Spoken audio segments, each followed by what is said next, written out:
Good afternoon. A few updates here from the mayor's office. We had a very busy day yesterday. We had city commission meetings throughout the morning and evening. The big item before us is our city budget. So we spent quite a bit of time in the morning talking about the city budget, and then last night we had our public hearing for both the budget recommendation and the fees.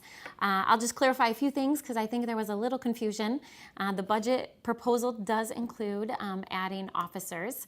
So there are 2 officer positions being added for community policing, and then 3 civilians will be added that will free up officers to be a part of the addition of 5 community police officers. And that's very consistent with what we heard from the deployment study, and that was that we had a lack of civilians in the department to do more clerical and administrative work, and that we needed to add civilians to free up officers to go out and do policing. So that is consistent with that, and as I said, it will add 5 community police officers. Those individuals will work in the evenings and on the weekends because our current community police officers work largely during the day.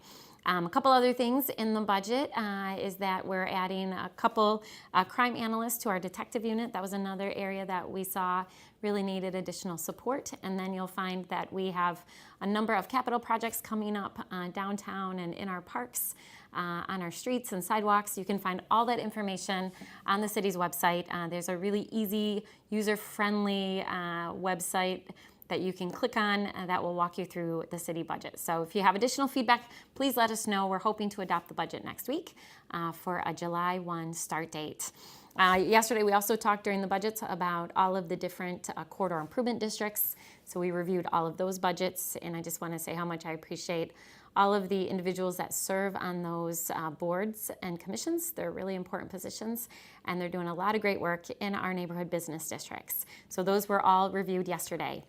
A couple other updates.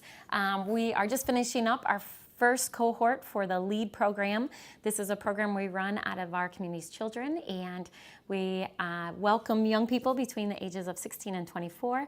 They go through a leadership program, and then at the end of that, they can be matched up with businesses throughout our community, which are part of the Mayor's 100. So I ask businesses to sign up to commit to hiring young people who live right here in the city in their place of employment to give them not just opportunity but experience and hopefully a foot in the door. So that's a great program. We'll have another cohort coming up.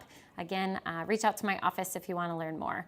Another update is that we postponed moving forward with the Human Rights Ordinance, knowing that we needed to do a bit more work on that based on some of the feedback we received during the public hearing. So city staff, a number of departments are working through that ordinance right now, and it'll come back before the City Commission at a later date. Couple other just things to be aware of. Tonight we have the Ride of Silence. This is an event that takes place every single year to honor cyclists who have tragically been killed. So we want to raise awareness about making sure that our streets are safe for everyone, whether you are on a bike or you're walking or you're on a scooter or a skateboard. So we want everyone to be safe. And so that is tonight at 6:30 down. We're going to start off at 6th Street Bridge. So I'll be out there riding, and you are welcome to join me. This weekend we have Girls on the Run. Seems like springtime is the time for lots of 5Ks and 25Ks. So we had the Gazelle Girls. Last weekend we had the Fifth Third Riverbank Run, where the winner of the 25K broke an American record. So we were really excited to see that. And then this weekend we have Girls on the Run. So downtown will be filled with runners again this weekend. And then there's lots of events, as you know, with spring and summer. Whether it's food truck festivals or movies on Monroe or movies in the parks or music at Rosa Parks Circle. So I hope to see you out and about enjoying not just the beautiful weather, but enjoying this beautiful city that we live in and the neighborhoods that we live in and making connections with our neighbors. So with that, have a wonderful day and enjoy the sunshine.